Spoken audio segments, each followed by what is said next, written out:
For those of you wondering about hypothetical stuff, here's another adventure for you. What would happen if a train went too fast? Across the globe, millions of people travel by train every day. For some, trains are just another way to get from A to B, while others are totally fascinated by this type of transport. But there probably isn't a single person who hasn't at least once wondered what would happen if a train sped up way too fast. Before you get the answers to this and other train-related questions, hit the subscribe button and turn on notifications to join us on the bright side. As you may know, trains are getting faster and faster these days. The Shanghai maglev train can reach a speed of a whopping 267 miles per hour. And it isn't even the newest or the most expensive one. For $8, the maglev train will take you from Shanghai's Pudong International Airport to the outskirts of the city, where you'll need to transfer to a metro line to get into the city itself. The trip takes only 7 minutes. Such an impressive speed is achieved thanks to technology known as magnetic levitation, hence the name maglev. Of course, bullet trains like the Shanghai maglev have been designed specifically for high speeds. What about the usual kind? What would happen if a typical train went too fast? When a train speeds up on the rails, this can bring about some serious problems. First of all, your body can't handle fast acceleration. Believe it or not, a person can survive any constant speed, be it 30 miles per hour or 10 billion miles per hour. But if a train, a car, a plane, or any other type of transport accelerates too quickly, this can cause all the passengers to lose consciousness. Besides, if your train starts to go too fast, you'll experience low-frequency motions and vibrations. These movements are what gives you motion sickness. The thing is that when a train speeds up, it must use more force to push the air out of its way. For example, at 300 miles per hour, a train will need 27 times more power than when it travels at 100 miles per hour. I know what you're thinking. Aircraft don't experience too many vibrations, and they go a lot faster than trains. But you should remember that the air at ground level is much denser than, let's say, 30,000 feet. Thus, trains have to overcome more resistance. That's why passengers feel a strong, discomforting vibration. But the scariest outcome of a train going too fast is potential derailment. This happens when a train runs off its tracks. A lot of things can cause a train to derail, and a speed that's way too high is just one of them. Minor derailments, when a train doesn't leave its track completely, happen much more often than you'd think. And even if no passengers get hurt in such accidents, the railway system in that area temporarily stops functioning. Not all trains that get derailed carry passengers. Most of them are freight trains transporting different goods. Statistically, every 2 weeks, a train that has gone off the track causes a chemical spill. And some of these spills are so bad that local residents need to be evacuated. This means that you may suffer the consequences of a derailment even if you weren't a passenger of that train. As for the derailment of a passenger train, it's usually a messy and terrifying business. However, you can increase your chances of surviving and remaining unhurt. According to experts, it's best to choose a seat in the middle of the train. These cars are less likely to be seriously damaged during a derailment accident.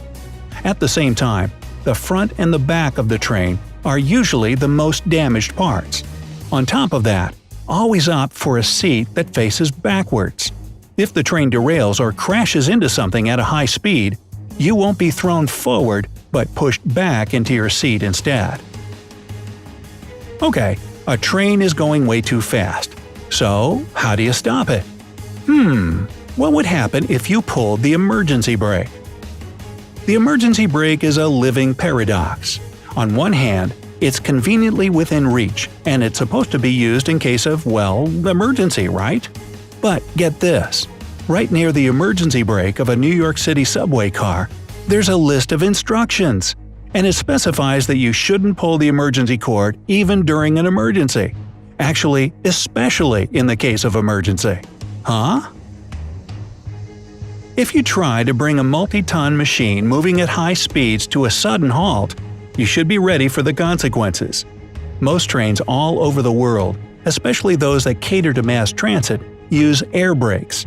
This system differs drastically from the automobile braking system.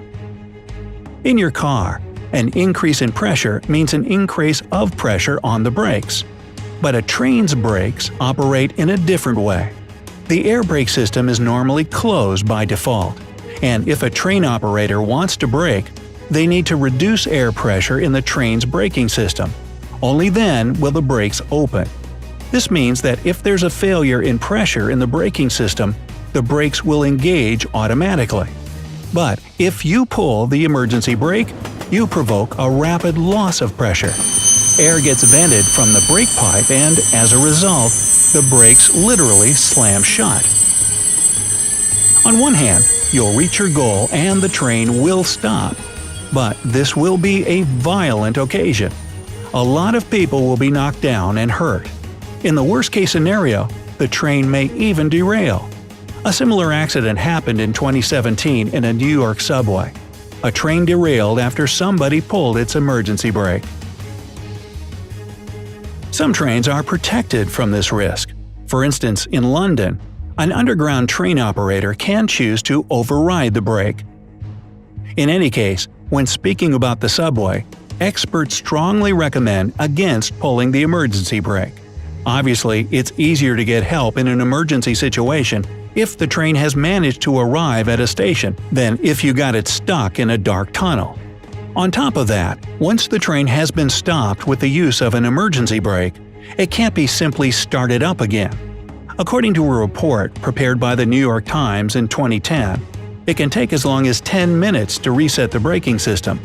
Add the time a maintenance team needs to reach the train, and you'll spot some serious problems looming ahead of the guy who pulled the brake.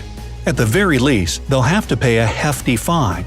But if passengers have been hurt or the train has been damaged, there may even be some criminal charges. So, keep your hands off of it, dude!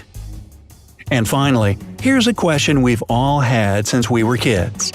If country singing legend Shania Twain were to market her own brand of bubblegum, would she call it Choo Choo Twain? Actually, that's not the question, but it's still funny. The real question kids always ask is, would a coin on the track derail a train? There's a popular belief that a coin left on the track can derail a train. However, this is next to impossible. The only person who can be hurt or even fatally injured is the one who conducts such an experiment. As we've already established several times, a speeding train is a massive and extremely heavy object. A coin is obviously too light to obstruct its path. A train will simply knock it out of the way or flatten it. Nobody inside will notice even the slightest change in the train's movements. At the same time, there have been several recorded cases where people who place coins on the track lost their lives when the coins were sped out at high speeds. The fact that little coins can't derail entire trains doesn't mean that trains are invincible, obviously. A more massive object on the track, such as a vehicle, a piece of metal, or even a brick, can lead to a train crash. The Federal Railroad Administration reports that 1.4% of all derailments that happened from 2009 to 2012 were caused by something left on the track. These objects included ice, snow, and coal. That's why it's a really bad idea to place anything at all on the track, or hang out anywhere near train tracks for that matter. This can only threaten your safety and the safety of others.